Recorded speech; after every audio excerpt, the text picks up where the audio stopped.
ॐ नारायणं पद्मभवं वसिष्ठं शक्तिं च तत्पुत्रपराशरं च व्यासं शुकं गौडपदं महान्तं गोविन्दयोगीन्द्रमथास्य शिष्यं श्रीशङ्कराचार्यमथास्य पद्म पादं च हस्तामलकं च शिष्यं तं तोटकं वार्तिककारमन्यान् अस्मद्गुरून् सन्ततमानतोऽस्मि।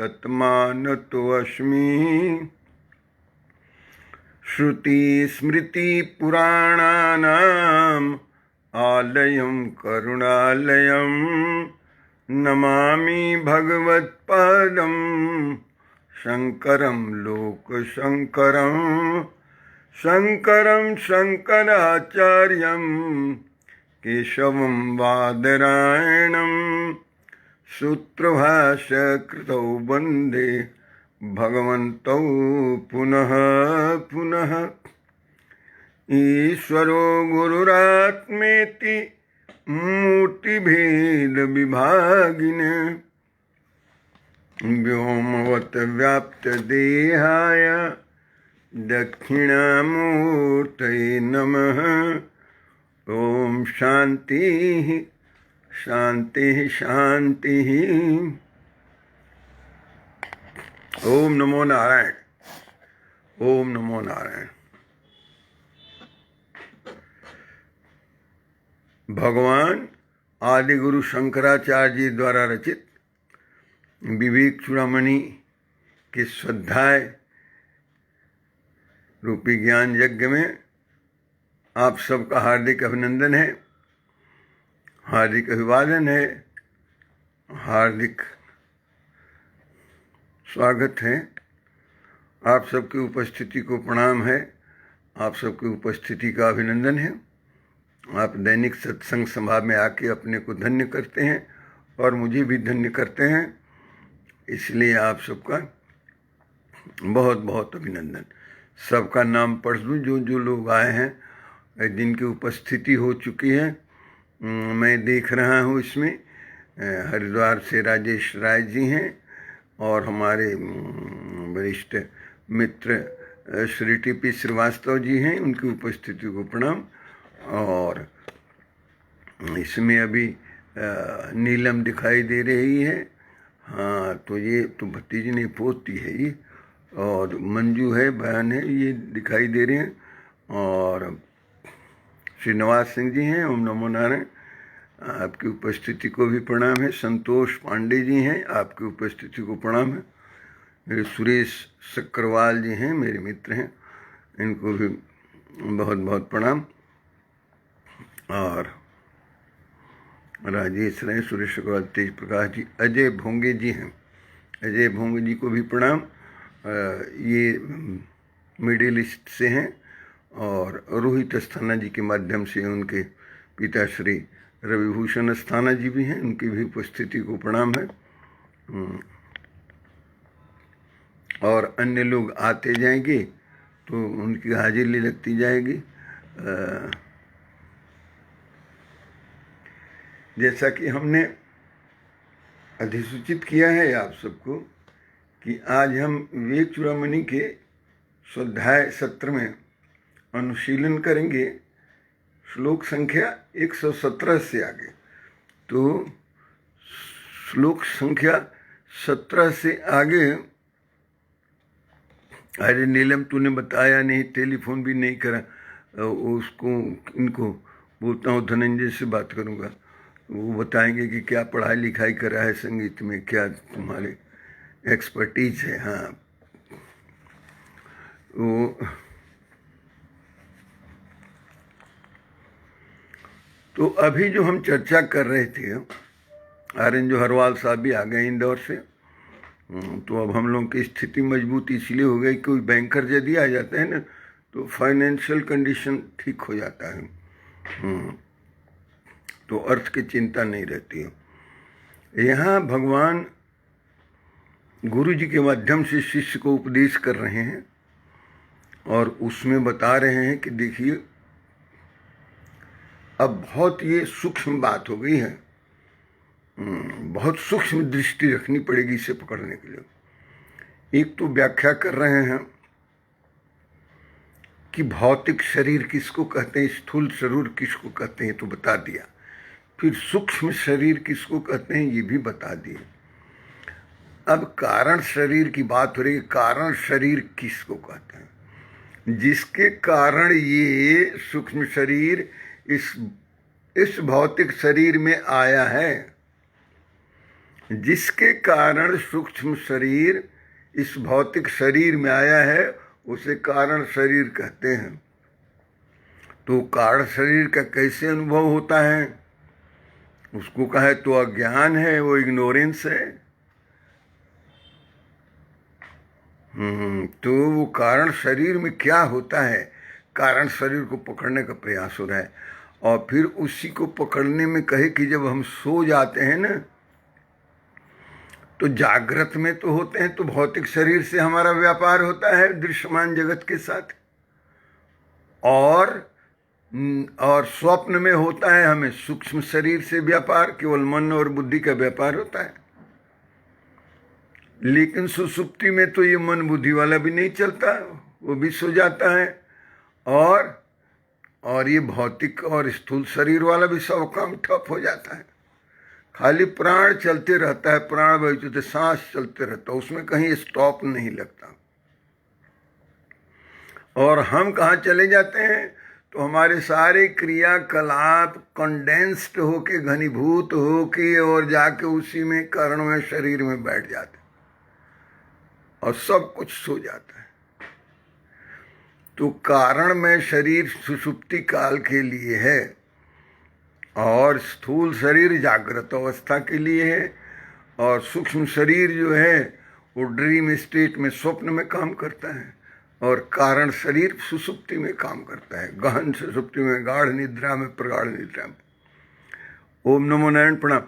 ये आनंद वर्धन साहब भी आ गए हैं, अखिलेश कुमार जी भी आ गए हैं, ओमन से पूजा भी इनकी पत्नी आ गई हैं। तो जब हम अपने चिंतन के स्तर को ले जाते हैं कारण शरीर के स्तर पर, यानी हम स्थूल शरीर को थोड़ा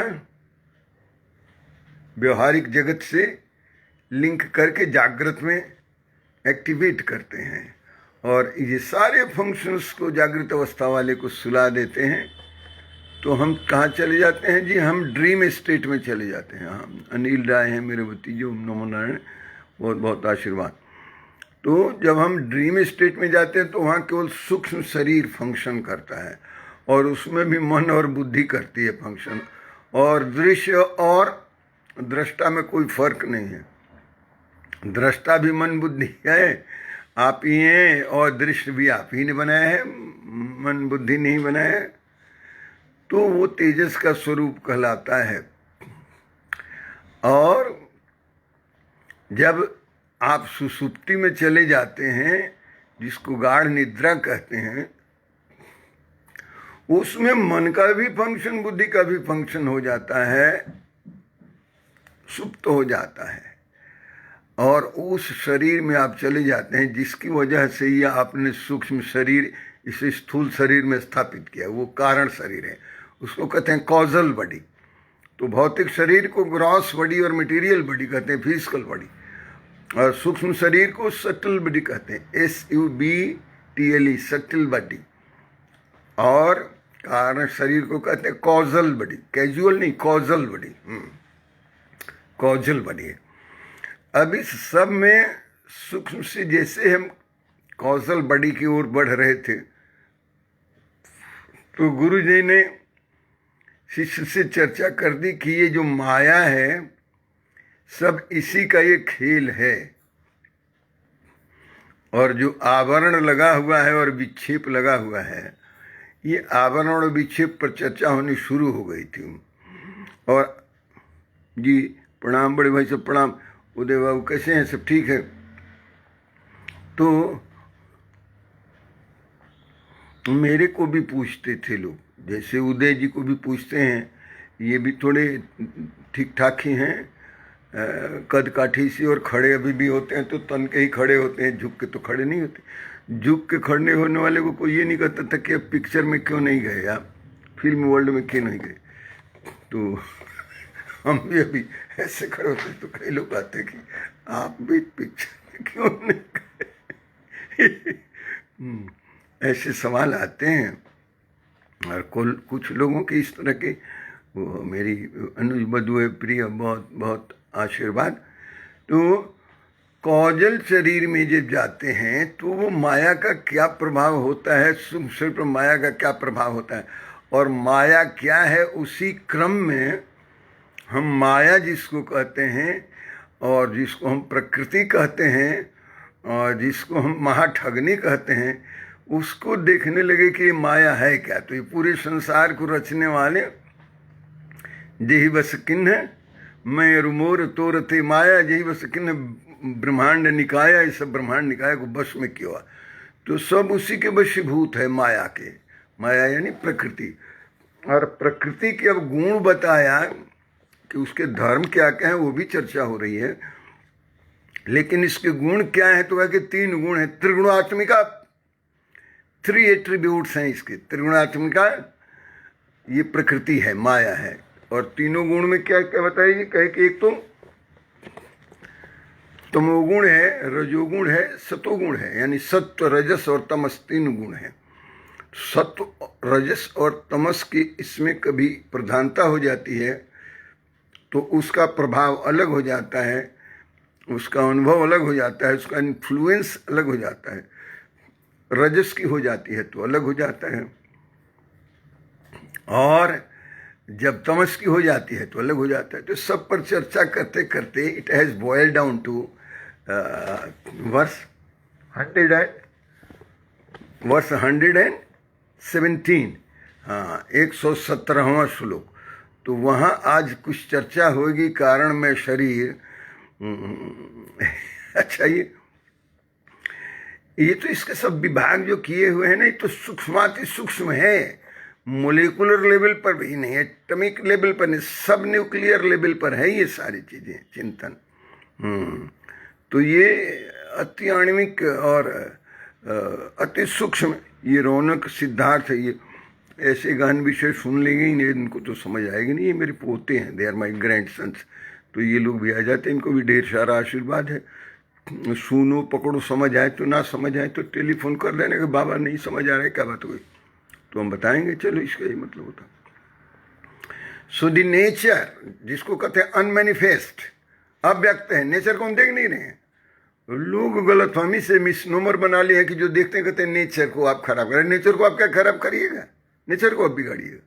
दृश्यमान जगत का जो इन्वायरमेंट है, जो इसका सराउंडिंग्स है, जो इसके पर्यावरण है, तो पर्यावरण को और इन्वायरमेंट को लोग बाग क्षति पहुंचाते।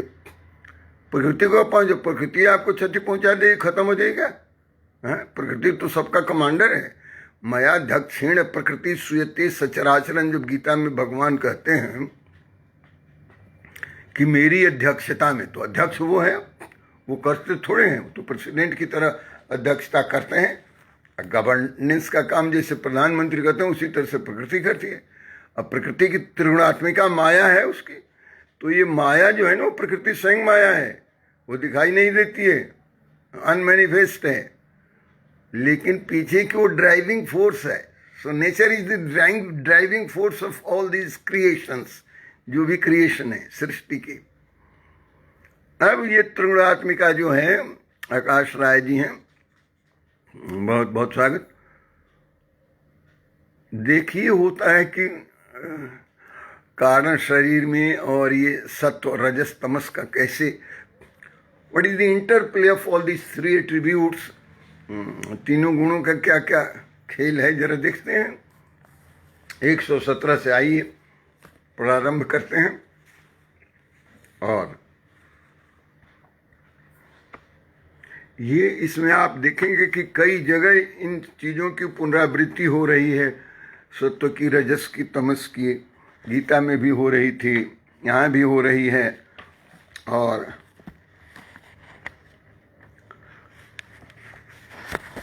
कल 116 तक हुआ था, जिसमें कहे थे कि अज्ञान आलस्य जड़त्व निद्रा, अज्ञान आलस्य जड़त्व निद्रा, ignorance and laziness and inertia जड़त्व, और फिर स्लीप, और प्रमाद, प्रमाद यानी लैक्सिटी, ढीलापन, लॉस ऑफ प्रायोरिटी, प्रमाद कहते हैं। मूढ़त्व, मूर्खता, ये है प्रमुख है मूखास तमोगुणा, ये गुण हैं, ये सब तमोगुण के लक्षण हैं ये। और एतय प्रयुक्तो नहीं वेत्ति किंचित, जब इसके साथ जब आप जुड़ जाते हैं तमोगुण के साथ, तो कहते हैं नहीं वेत्ति किंचित, फिर कुछ पता चलता नहीं है। और फिर किंचित निद्रालुवत स्तंभवत एव तिष्ठति, हमेशा ऊँघते रहेंगे, ड्राउजीनेस एंड स्टिलनेस, स्तंभवत खड़े हो जाएंगे, लटके। कई लोग है खड़ा है ऐसे लठ की तरह, बांस की तरह, कुछ बोलेगा बताएगा तो कुछ बोलेगा ही नहीं। राजेश राय जी, माया IAS का क्वेश्चन है, माया IAS का क्वेश्चन है, माया IAS का क्वेश्चन है। IAS में आता तो IAS को आप लोग ऐसे क्या समझ लेते हो कि IAS में कोई आउटलैंडिश चीज़ थोड़ी पूछी जाती है। उसमें तो आपको देखा जाता है प्रेजेंस ऑफ माइंड कितना है, आपके अंदर माइंडफुलनेस कितना है, अवेयरनेस कितना है, तो वही पूछा जाता है। और क्या, हम उसको अंडर रेट नहीं कर रहे हैं कि हम नहीं है इस हुए तो IAS कोई चीज़ ही नहीं है। IAS ठीक है, सबसे बड़ी परीक्षा है, क्योंकि सब वही लोग IAS की परीक्षा करके और हुकूमत करते हैं। कहे जी ओम नमो नारायण प्रणाम। कहते हैं निद्रालुवत स्तंभवत एव तिष्ठति, और ऐसी लकड़ी के समान खड़ा रहता है वो, स्तंभवत पाषाणवत जड़वत, माया के प्रभाव में नहीं, ये तमोगुण के प्रभाव की बात हो रही। अब आज 17 से हम बता रहे हैं आपको, 117 से, कि सत्वगुण का स्वरूप और कार्य क्या होता है। जब सत्वगुण आपके ऊपर सवार हो जाए तो कैसे प्रभावित करेगा आपकी स्वभाव और कार्य को, ध्यान से सुनिएगा। ये हाँ कथा नहीं है, नहीं, ये तो व्याख्या है, और ये व्याख्या है तत्वों की व्याख्या है। ऐसा तत्व में उसमें जो गुण होता है उसकी व्याख्या हो रही है। तो अभिषेक कुमार राय जलसवाचों के कैसे हैं भाई? अभिषेक सब ठीक है? ध्यान दीजिए 17वां श्लोक विवेक चूड़ामणि का 117वां। सत्वं विशुद्धं जलवत् तथापि ताभ्याम मिलित्वा शरणाय कल्पते। एकदम बढ़िया से सुनिए। सत्वं विशुद्धं जलवत् तथापि ताभ्याम मिलित्वा शरणाय कल्पते। तो यत्रात्मबिम्बः प्रतिबिम्बितः सन् प्रकाशयति अर्क इवाखिलं जडम्।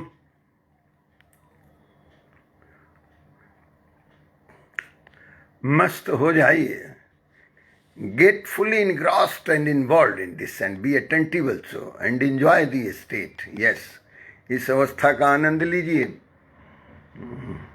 मैं तो बांटते चलता हूँ फिर भी नहीं लूटले निकले। अब आप लोगों को एक बात बता दूं, ध्यान से सुनिएगा, अटेंटिव होके, कि क्या प्रभाव होता है सत्व का। सत्व, रजस और तमस, ये तीनों प्रकृति में है, गुण है, और हम सब में है ये, और हर काल में रहता है तीनों। कभी किसी की प्रधानता हो जाती है, एक की तो दो दब जाता है, कभी एक की हो गई तो फिर दूसरा दो दब गया। तो यानी one becomes prominent and others to they become subordinate, they are dominated. So जो प्रोमिनेंट हो जाता है वो डोमिनेंट हो जाता है, हाँ, जो डोमिनेंट हो जाता है वो प्रोमिनेंट हो जाता है। तो जब सत्व का प्रभाव होगा तो क्या कहते हैं, सत्व का कैरेक्टर क्या है, what are the characteristics of sattva guna. कहते हैं सत्वम विशुद्धम, बिल्कुल प्योर होता है, विशुद्ध होता है। विशुद्ध है यानी प्योर। आप कहेंगे तो विशुद्ध का अर्थ प्योर तो अंग्रेजी में कह दिया, निर्मल, जिसमें कोई मल ना हो। अब ये हिंदी में हो गया ना। विशुद्धम का मतलब होता है सत्वम विशुद्धम, यानी सत्व जो है निर्मल होता है, उसमें कोई मल नहीं होता है। और सत्वम विशुद्धम जलवत् तथापि, कैसे? विशुद्ध जल की तरह। विशुद्ध जल कैसा होता है? जिसमें कोई मल ना हो, धूल ना हो, कोई गंदगी ना हो, और जिसमें कोई हलचल ना हो, तो वो शुद्ध जल कहलाता है जी। हाँ, स्थिर जल शुद्ध होता है। देखिए कार्तिक और अरगहन के इस महीने में जाके पोखरा में देखिए, हमारे गांव के पोखरा में शुद्ध जल निर्मल। तो वहाँ से जब निर्मल होगा तो आप चाहे थाल में रखिए, चाहे किसी परात में रखिए, चाहे किसी नाद में ही रख दीजिए। जब शुद्ध जल होगा सत्वम विशुद्धम, तो वो निर्मल जो होगा वो क्या होगा? जलवत् तथापि, वो जल बिल्कुल पारदर्शी होता है, जिसमें विक्षेप भी ना हो, जिसमें मल भी ना हो। विक्षेप कहते हैं उसमें हिलना डुलना। सत्वम विशुद्धम जलवत् तथापि, जल की तरह, विशुद्ध जल की तरह होता है, पारदर्शी। आप देखते हैं कोई कोई संत जिनके अंदर बिल्कुल विशुद्ध सत्व का होता है, हमारे गुरु जी वैसे ही दिखते थे, केवल लाल बूंद नहीं। हाँ जी साहब, देखते थे पारदर्शी, अंदर और बाहर से एक। सत्व की जब सिद्धि हो जाएगी तो ऐसे नहीं देखेंगे फटीचर आदमी इधर उधर जेब कतरा घूमते रहता है, तो उसके चेहरे पर कुछ क्या है, ये लगता है कि हमेशा 2-4 थप्पड़ मार खा के आया हुआ है। सत्वम विशुद्धम जलवत् तथापि रहता है। तथापि मतलब फिर भी। ताभ्याम मिलित्वा शरणाय कल्पते। ताभ्याम मतलब इनके पहले दोनों जिनको बताया है रजस और तमस को। ताभ्याम मतलब उन दोनों से मिलके। किन दोनों से? पड़ोसियों से नहीं, इनके साथ जुड़े हैं। कौन जी? रजस और तमस। वही सत्व जो विशुद्धम है, जलवत है, पारदर्शी, वो इनसे मिलके तभ्याम मिलित्वा, यानी रजस और तमस से मिलके वो क्या हो जाता है? शरणाय कल्पते, उसका कारण बन जाता है और उसका निर्माण भी करता है। शरणाय कहते हैं शरण में नहीं, ये शरणाय है, शरणाय नहीं है। शरण में नहीं जाते किसी के। शरणाय कल्पते का मतलब कि संस्कृति का वो मार्ग बन जाता है, संसार का, यानी आने जाने का काम शुरू करा देता है। यानी आने जाने के काम कराने में किसका रोल है, किसकी भूमिका है? तो रजस और तमस की है। तो रजस और तमस की वजह से ताभ्याम मिलित्वा शरणम कल्पते। हाँ, फिर वो शरणाय कल्पते हो जाता है। ताभ्याम मिलित्वा, ताभ्याम मतलब किनसे? कहते हैं कि रजस और तमस से मिलके, यानी सत्व जब रजस और तमस से मिल जाता है तब शरणाय कल्पते, तब आवागमन का काम शुरू हो जाता है, हमारा जन्म लेना मरना। अन्यथा सत्व तो चाहे तो आपको मुक्त करा देगा, मुक्ति बोध करा देगा यही इसी जन्म में। इसीलिए तो भगवान गीता में कहते हैं कि नित्य सत्वस्थम त्रैगुण्य विषया वेदा, और फिर कहते हैं निस्त्रय गुण भवार्जुन, तुम निस्त्रय गुण बनो, तीनों गुण के ऊपर। और फिर कहते हैं नित्य सत्वस्थम, नित्य अपने को सत्व में स्थिति लगाओ, स्थिति बनाओ। ये सत्व क्या है? सत्व आपको मुक्त कर देगा। यहाँ कह रहे हैं भगवान शंकराचार्य की ताभ्याम मिलित्वा शरणाय कल्पते, तब ये आवागमन का काम, संसरण का काम, संस्कृति का काम ये शुरू कर देता है जब मिल जाता है इन दोनों से, तो रजस और तमस से। नहीं तो सत्व तो अपने आप में निर्मल जल की तरह, सत्वम विशुद्धम जलवत् कहते हैं। तथापि ताभ्याम मिलित्वा शरणाय कल्पते, ताभ्याम यानी उन दोनों से मिलके फिर तो ये आवागमन का काम शुरू कर देते हैं। कहते हैं ये देखिए ये कोई पढ़ा नहीं सकता है। कैसे हैं जज साहब? हमारे मित्र मंडल में एक जयपुर से जज साहब हैं, हरवीर सिंह बेनीवाल साहब। हाँ, तो ये हमारी किसान मोर्चा की मंडली में भी हमारे साथ रहे हैं, बड़े विद्वान हैं। अब जज हैं तो जज होते हैं, विद्वान नहीं होता ऐसा थोड़ा सा। राजू राय जी हैं, प्रणाम गुरु जी। सईदानंद सिंह जी हैं, प्रणाम सर। ओम नमो नारायण। कैसे हैं जज साहब? सब ठीक है। वो आपने अपने उधर चुनाव का जो सब भेजा था बड़ा अच्छा लगा पढ़ के। हाँ, आप तो सक्रिय रहते हैं। हाँ, कभी कभार इसमें अध्यात्म में भी आ जाइए। तो यहाँ कह रहे हैं भगवान दिखिएगा, पकड़िएगा। कहाँ गए अभी? दिखाई मुझे नहीं दे रहे हैं प्रोफेसर आनंद वर्धन सर। किधर है सर? हैं कि नहीं? You have to look up. ये सबको पकड़ने के लिए है। कैसी बात बनती है? कहते हैं कि यत्र का मतलब हुआ कि जहां और जब। यत्र आत्म बिंब प्रतिबिंबित सन। जब, यत्र मतलब जब और जहां आत्मबिंब और प्रतिबिंबित सन। जब आत्मबिंब प्रतिबिंबित होता है, इसको मैं अभी समझाऊंगा। I will not proceed further without convincing you on this issue. I will explain in greater detail. So what is Atmabimb and what is प्रतिबिंब? ये समझ जाएंगे तो आपको वेदांत को समझने में और अपने आप को समझने में और भगवान को और ब्रह्म को समझने में भी बहुत आसानी हो जाएगी। कहेगा अच्छा तो आज बताइए दीजिए, इतना दिन से कहते हैं कि बताएंगे, आज बता दीजिए। तो हम बताइए देंगे आज। तो प्रकाशयति मतलब प्रकाशित करता है। कैसे? कहते अर्क इव, अर्क कहते हैं सूर्य को। अर्क इव अखिलम जड़म। अखिलम जड़म मतलब सभी जड़ को। सूर्य जो है, अर्क जो है, केवल जो सजीव है उसी को नहीं प्रकाशित करता। Sun illuminates each and everything in this phenomenal world. सब पे ऊपर उसका प्रकाश पड़ता है बड़ा, इसलिए वो प्रकाशित करता है। अच्छा, प्रकाश आप देख नहीं सकते। आपको तो हम तो रोज देखते हैं, आप कहाँ देखेंगे? प्रकाश थोड़े देखेंगे। आप तो प्रकाश में जो वस्तु होती है उसको देखते हैं। अंधकार है तो वस्तु दिखाई नहीं देगी, लेकिन प्रकाश को तो आप नहीं देख सकते। आप सूर्य को देख सकते हैं, लेकिन सूर्य के प्रकाश को नहीं देखते हैं आप। जहाँ प्रकाश पड़ती है वहां देखते हैं। कहते कभी कभी तो छेद से किसी आता है खिड़की से, तो वो तो मुझे दिखता है प्रकाश, वो भी आप प्रकाश नहीं देखते हैं। तो प्रकाश जहाँ पड़ता है वो देखते हैं। और बीच में जितने पार्टिकल्स हैं, डस्ट पार्टिकल्स, वो दिखाई देते हैं आपको। यदि एक भी डस्ट पार्टिकल्स ना हो तो नहीं दिखाई देगा। प्रकाशयति अर्क। प्रकाशयति मतलब प्रकाशित करता है। अर्क ई वो मतलब, अर्क मतलब सूर्य। सूर्य के समान वो अखिलम जड़म, जैसे सारे अखिल यानी संपूर्ण जड़ को भी।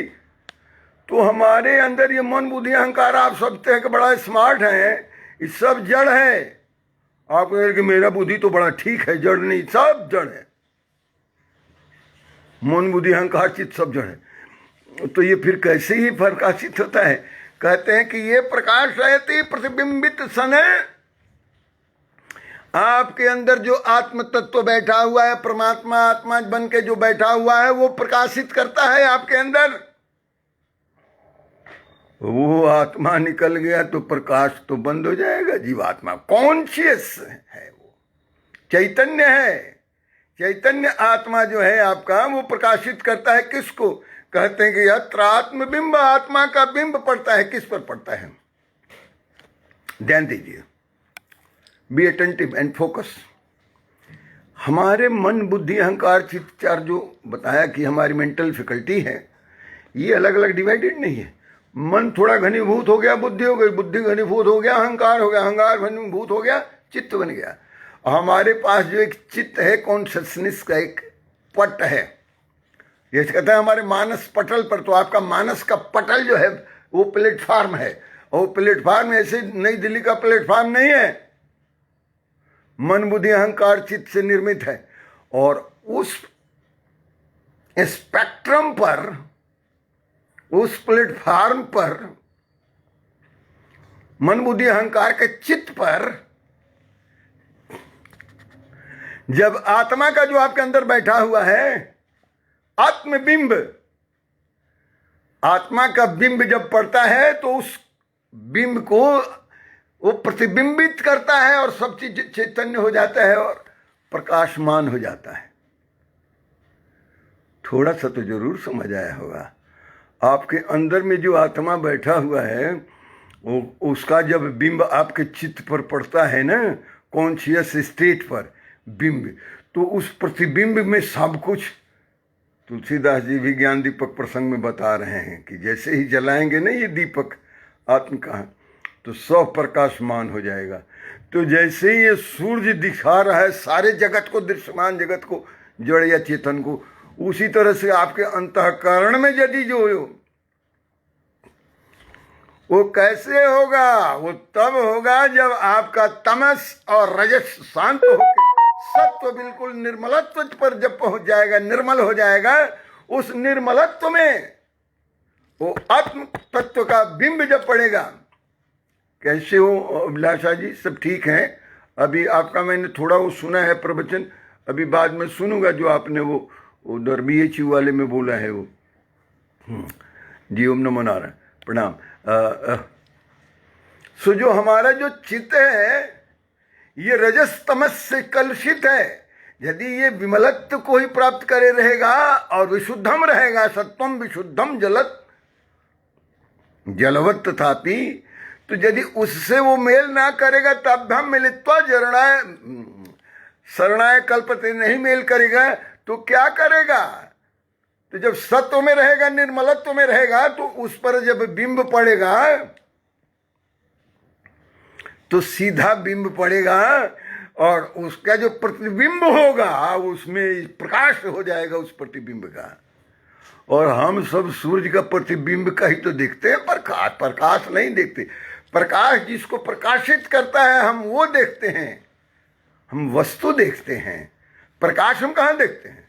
हम तो उसका स्रोत देख सकते हैं कि सूर्य है, और हम जहां पड़ता है उसका प्रतिबिंब देख लेते हैं, हम प्रकाश देखते नहीं हैं।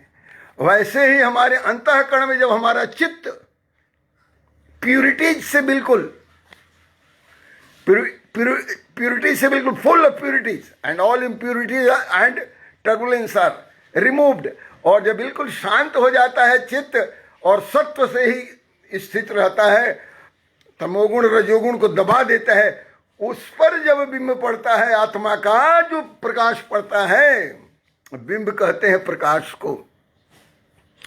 आप बिंब हो जाते हैं दर्पण में, और दर्पण में जो देखते हैं वो आपका प्रतिबिंब है, वो बिंब नहीं है, बिंब तो आप है। दर्पण में शीशे में जो देखते हैं तो शीशे में आपका बिंब नहीं है, बिंब आप हैं, और इसका प्रतिबिंब शीशे में दिखते हैं, और वहां से जो रिफ्लेक्ट होके आता है ना उसको आप देखते हैं, ये प्रतिबिंब कहलाता है। ये कहते हैं यत्रात्म बिंब प्रतिबिंबितः सन, और उसी स्थिति में वहां आत्मा का जो बिंब है वही प्रतिबिंबित होता है। तो उसी प्रकाश में everything is visible, everything is transparent and everything we can see and watch. कभी और भी थोड़ा और करेंगे, आज तक के लिए इतना ही रहने दिया जाए कि क्या आत्मा का, जीवात्मा का वो बिंब जो है कैसे, किस स्लेट पर और स्पेक्ट्रम और प्लेटफार्म पर वो पड़ता है जहां से वो बिल्कुल विशुद्ध हो, सत्वम विशुद्धम जलवत तथापि हो, ऐसे तब धम मिलित्वा ना हो, तब उस पर जब बिंब पड़ता है तो उस बिंब के चलते उसके प्रतिबिंब में सब कुछ प्रकाशित हो जाते। कहते हैं कि यत्रात्मबिंब प्रतिबिंबितः सन प्रकाशयति, प्रकाशयति प्रकाशित करता है, अर्क इव अखिलम जड़म, समस्त जड़ को प्रकाशित करता है, तो सचेत हो जाते हैं। थोड़ा सा सत्व का प्रभाव तो जरूर समझ आया होगा जी। मैं तो, मेरी आदत हो गई कि बच्चे लोग कहने का, लेकिन इसमें तो बड़े बड़े लोग भी हैं तो सब, but they are all my juniors only. इसमें मेरे से उम्र में ज़्यादा वाले लोग नहीं हैं। मेरे कुछ सीनियर कलीग्स वगैरह हैं, but they are also junior to me in age. आप देखिए, यदि इसी में इसका स्वभाव और कैसे, अभी तो प्योर स्टेट की बता दिया कि वेन जब सत्व बिल्कुल विशुद्धम होता है, जलवत होता है, तथापि तो वो ताभ्यम मिलित्वा ही शरीराय कल्पते होता है। यदि उसमें नहीं मिलता तो फिर तो कहते हैं कि वो जैसे आत्मा का बिंब पड़ता है ना, और उसी प्रतिबिंब में आत्मा का बिंब पड़ता है उस पर, शुद्ध सत्व के ऊपर, और वो रिफ्लेक्ट करता है ऐसे, जिस लाइट में प्रकाश आती जड़म, कैसे सूर्य अखिलम इव, जैसे अर्क जो है अखिल जगत को, जड़ को भी प्रकाशित करता है, वैसे आप कहें कि मेरे अंतःकरण में भी, जी आपके ही अंतःकरण की बात कर रहा हूं मैं, अपने नहीं। सबके अंतःकरण में वो इक्वल मेजर में व्याप्त है। जो अनइक्वल मेजर बना देता है वो रजस और तमस, सबका अलग अलग है इसकी वजह से। अदरवाइज दैट सत्व is seated and well seated and dwelling within you and each and every person in equal measure। समझे जी। विनय सुरेंद्र राय जी मेरे भतीजे हैं, मनोज उपाध्याय जी, ये कौन मनोज उपाध्याय जी हैं? अच्छा जी, जो भी हो आप सबको बहुत बहुत आशीर्वाद है। अब देखिए सत्व के और एक प्रभाव को सुनिए। मिश्रस्य सत्वस्य भवन्ति धर्मा, मिश्रस्य सत्वस्य भवन्ति धर्मा, तव महानिताद्या नियमयमाद्या, तो श्रद्धा च भक्ति च मुमुक्षुता च दैवी च संपत्ति असन्निवृत्ति, असन्निवृत्ति। यदि यही सत्व मिश्रस्य सत्वस्य, मिश्रस्य का मतलब हुआ कि यदि मिश्र सत्व का हो, सत्व में कुछ और मिल जाए। अभी तो विशुद्ध सत्वम की बात हो रही थी कि इतना प्रकाशित करता है सूर्य की तरह। अब कहते हैं मिश्र सत्वस्य, मिश्रस्य सत्वस्य भवन्ति धर्मा। उसका धर्म क्या होता है? यदि थोड़ा थोड़ा मिल गया हो तो मिश्रित हो गया है सत्व, तो उसका धर्म कहते हैं कि धर्मास तू अमानिता, आपके अंदर अमानित्व यानी मानित्व का अभाव हो जाएगा। आप अकड़ के नहीं चलेंगे, आपके अंदर नम्रता आ जाएगी। अमानित्व का मतलब आपके अंदर मान नहीं, मान अभिमान का क्या, कुछ नहीं। देखिए इसे थोड़ा सा मिश्र हो गया तब भी क्या हो गया जी? अमानित्व और अमानित्य, स्वतु अमानित्य और आद्यनियमा। अमानित्वम कह देने से हो गया जो अमानित्वम है और अलोलुप्त्वम है, बहुत सारे एट्रीब्यूट्स हैं, गिना दिया। गीता में आता है ना, अमानित्वम है 7वें 8वें में आता है कि ये करैक्टर है सत्व का, कि अमानित होगा, अलोलुप्त होगा, असंग होगा, तो ये सारी चीज़ें हैं। और फिर कहते हैं कि अद्याह इत्यादि और नियमाः, और फिर यमाद्या, नियम इत्यादि और यम इत्यादि। ये योग के, ये जो अष्टांग योग के अंग हैं उनको कहते हैं कि मिश्र हो जाने पर भी यम और नियम आता है उसमें। नियम किसको कहते हैं जी और यम किसको कहते हैं? तो अहिंसा, सत्य, अस्तेय, ब्रह्मचर्य, अपरिग्रह इति यमः, ये यम है। तो यम आद्या कह देने का मतलब यम इत्यादि यानी अहिंसा, सत्य, ये सब होता है यदि मिश्र होता है तब भी। और नियम में क्या है? शौच, संतोष, तपस, श्रद्धा, ईश्वर प्रणिधान, ये नियम हो गया। तो कि सब ये सारी चीजें होती हैं, अमानित्व इत्यादि और यम नियम इत्यादि ये भी होते हैं। श्रद्धा च और भक्तिश्च, और श्रद्धा और भक्ति भी होती है। तो आपके अंदर यदि सत्व का प्रकाश कुछ कुछ मिश्रित भी यदि आ रहा है, मिश्रित यानी थोड़ा तम और थोड़ा रजस है, तो चलेगा, उसको भी सबऑर्डिनेट और रिमूव कर दिया जाएगा, don't worry. Doctor TP Srivastava sir, बात समझ आ रही है ना?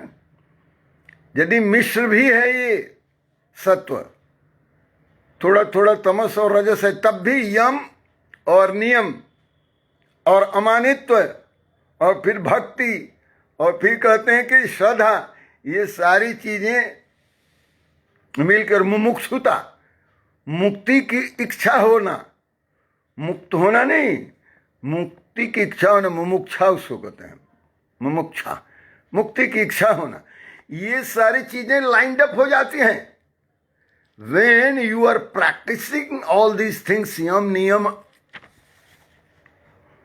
अमानित्वम। तो सत्व के प्रकाश से, सत्व के मिश्रण मात्र से ही आपके अंदर श्रद्धा भी, आपके अंदर भक्ति भी, आपके अंदर मुमुक्षुता भी, मोक्ष पाने की इच्छा भी आ जाती है। अरे थोड़ा, हाँ, और यदि आपने, if you succeed in removing this two attributes of rajas and tamas, then you are liberated soul here and now। हाँ, तो उसी को तो जीतना है, रजस तमस को तो हमें सबऑर्डिनेट करके तो रखना ही नहीं उनको, we have to remove them, throw them out, और सत्व के प्रकाश में ही रहना है। तो कहते हैं श्रद्धा च भक्ति च मुमुक्षुता च, मुमुक्षुता भी, दैवी च संपत्ति और असत निवृत्ति। दैवी संपत्ति कैसे है जी? अभयम सत्व संशुद्धि जहां कहते हैं ना, ज्ञान अवस्थित है, तो वो जो दैवी संपद विभाग योग जो है 16 अध्याय का, 16वें अध्याय का गीता का, कहते हैं कि दैवी च संपत्ति, दैवी संपत्ति जितनी है ना, 22-23 बताया हुआ है। तेज क्षमा धृति शौचम अद्रोहो नतिमानिता भवंती संपदम दैवी अभिजातस्य भारत। ये सब है भारत, ये सब गुण है दैवी। हाँ, अभयम सत्व संशुद्धि, सत्व आ गया ना, अभयम निर्भीक, सत्व, सत्व में सत्व का ये गुण है, सत्व संशुद्धि बिल्कुल शुद्ध, और ज्ञान अवस्थित, ज्ञान योग व्यवस्थित, ज्ञान योग में स्थिति बन जाए। क्या बात है।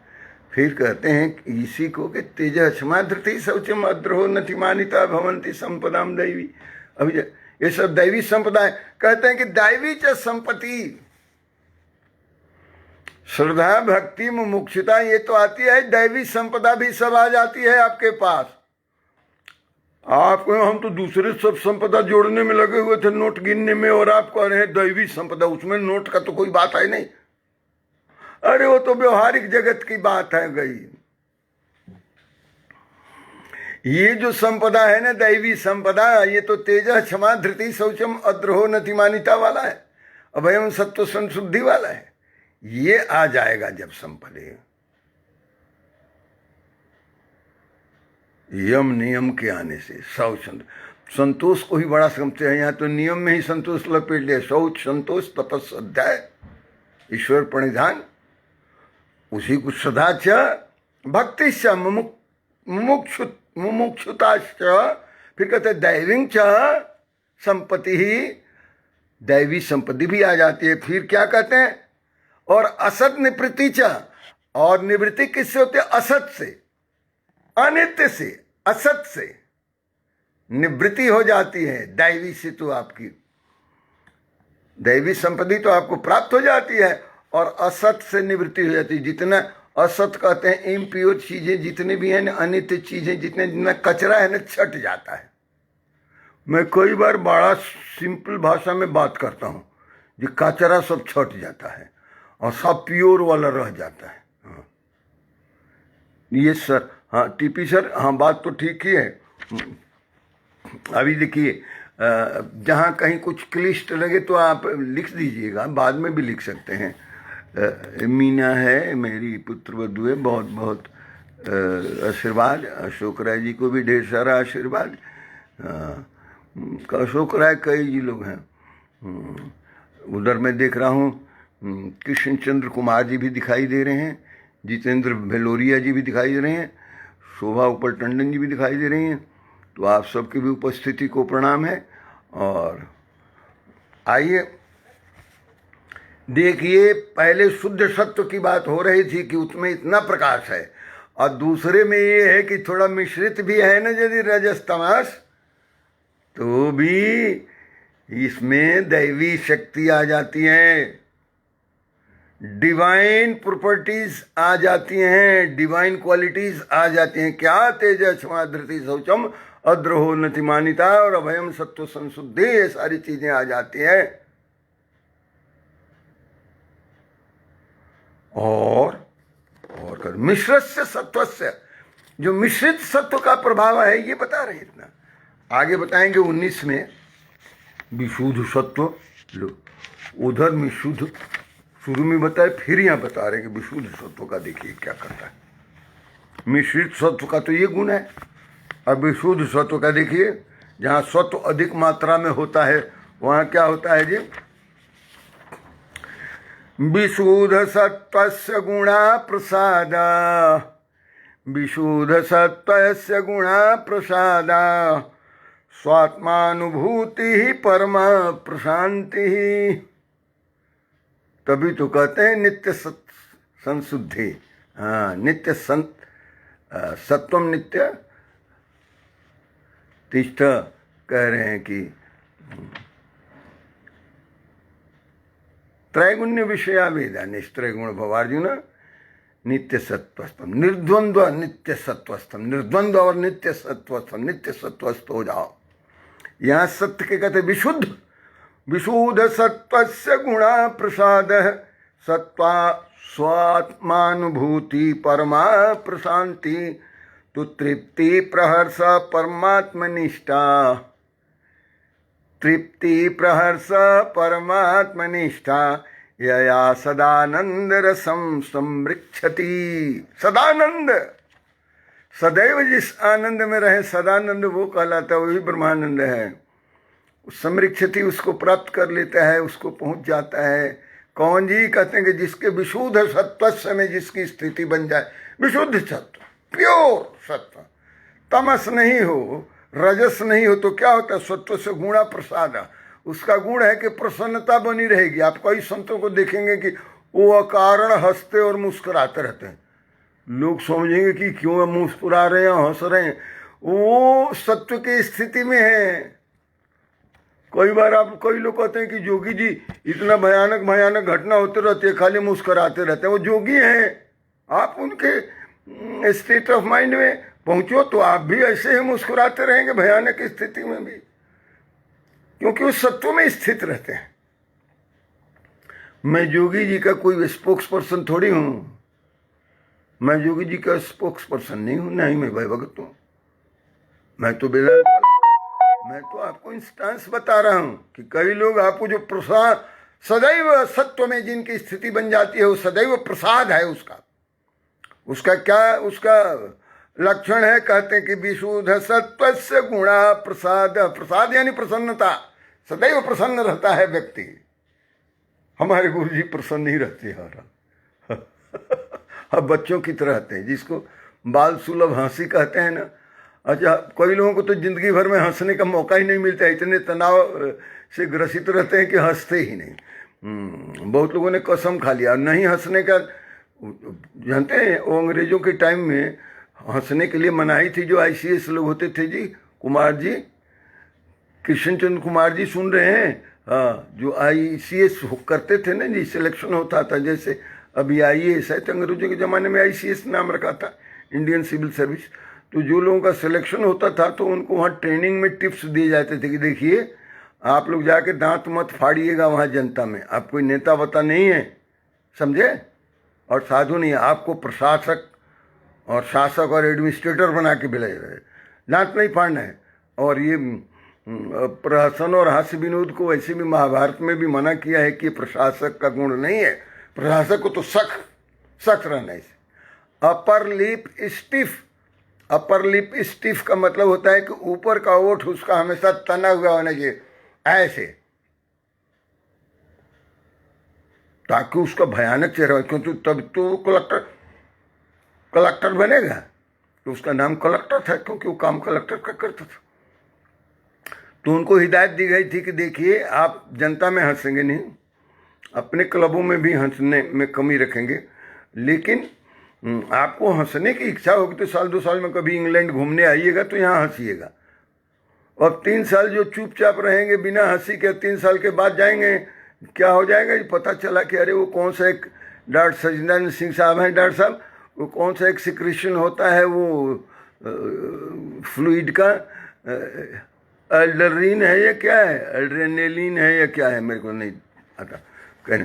तो एल्ड्रेनिन के सिक्रेशन बंद हो जाता है, इसलिए इंसुलिन भी नहीं बनता है और इसलिए उनके पैंक्रियाज का फंक्शन खराब हो जाता है, इसलिए ये इनको डायबिटीज हो जाता है। काहे जी, हंसते ही नहीं है।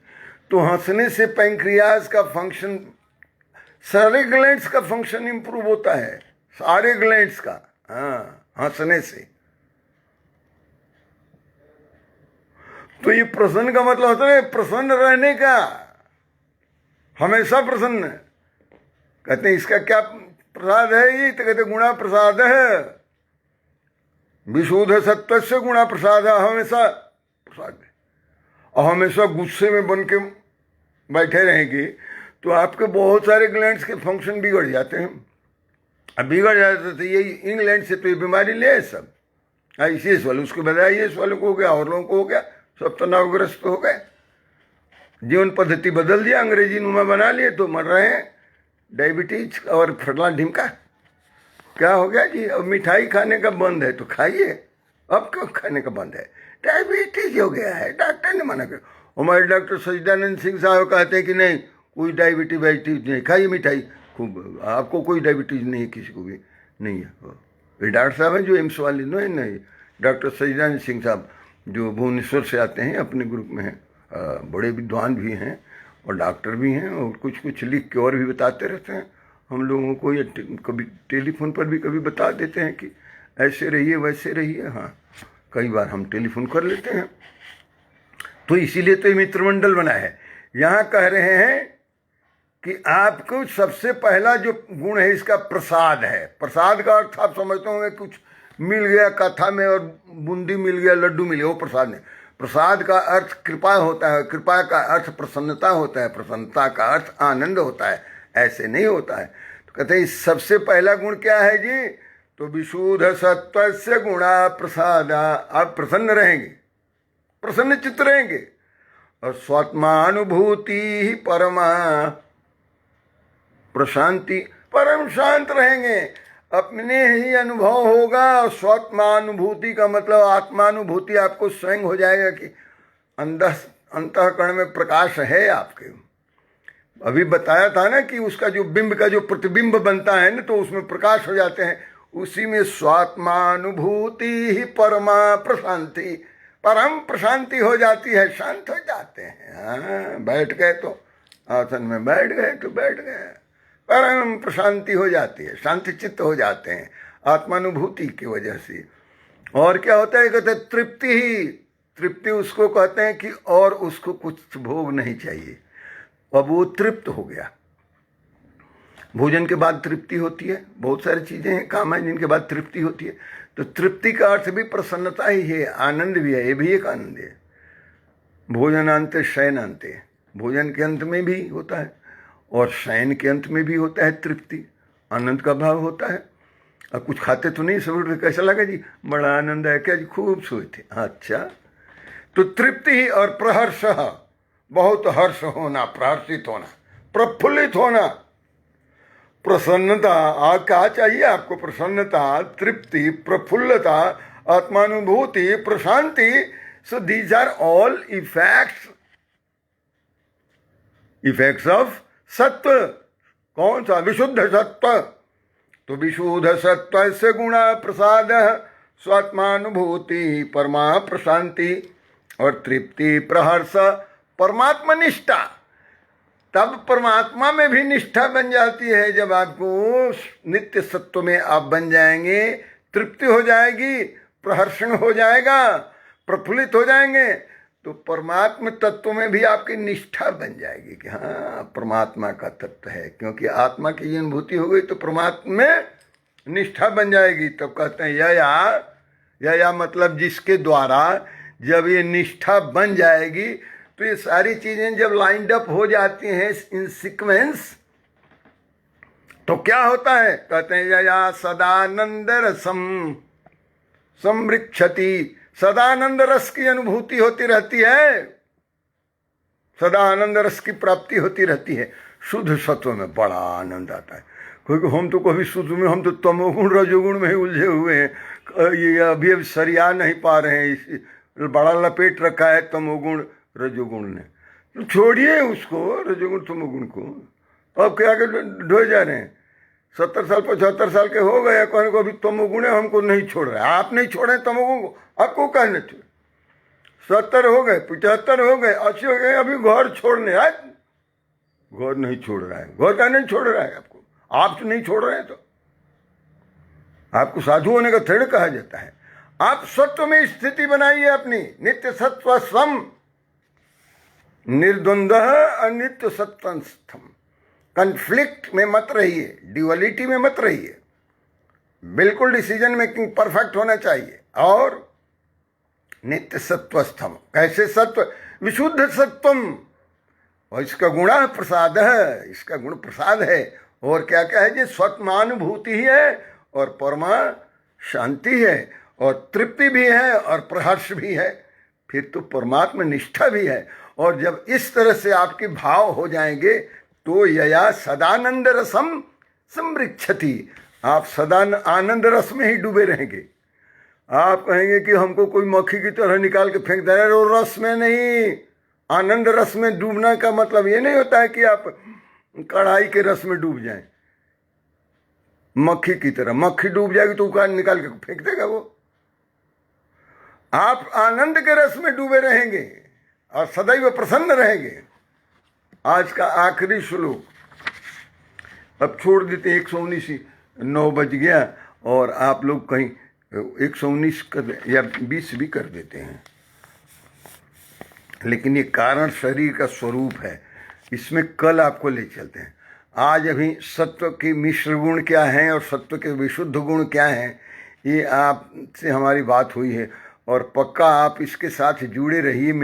मेरा आपसे वादा है, जब आखिरी तक आप पहुँचेंगे ना, तो आपकी स्थिति ऐसे ही बन जाएगी कि आप कहेंगे कि हम तो आनंदमय हो गए जी। बिल्कुल, हम तो हमेशा रस में डूबे रहते हैं। कौन सा रस? चीनी वाला रस नहीं, आनंद रस में डूबे रहते हैं, और हमेशा हर्षित रहते हैं, प्रहर्षित रहते हैं, और तृप्त रहते हैं। भोजन करके नहीं, ऐसे ही तृप्त रहते हैं सत्व के प्रभाव से। हाँ अच्छा, चलिए कल बात होगी आगे इसके। आज वाणी को ही विराम देते हैं। ओम पूर्णम मदः पूर्णमिदं पूर्णात् पूर्णमुदच्यते पूर्णस्य पूर्णमादाय पूर्णमेव अवशिष्यते। ओम शांति शांति शांति। ओम नमो नारायण। बहुत बहुत प्रणाम आप लोगों को, बहुत बहुत आशीर्वाद, बहुत बहुत धन्यवाद, बहुत बहुत साधुवाद। कल फिर मिलते हैं। और कल क्या है जी? शनिवार है, हम तो कल मिलेंगे। ओम नमो नारायण। आपका भी बहुत बहुत धन्यवाद। ये हमारे मित्र हैं तेज प्रकाश श्रीवास्तव जी, तो ये जरूर लिखते हैं कि आपका भी बहुत बहुत धन्यवाद। तो आपका भी बहुत बहुत धन्यवाद। धन्य तो है ही सब। ओम नमो नारायण।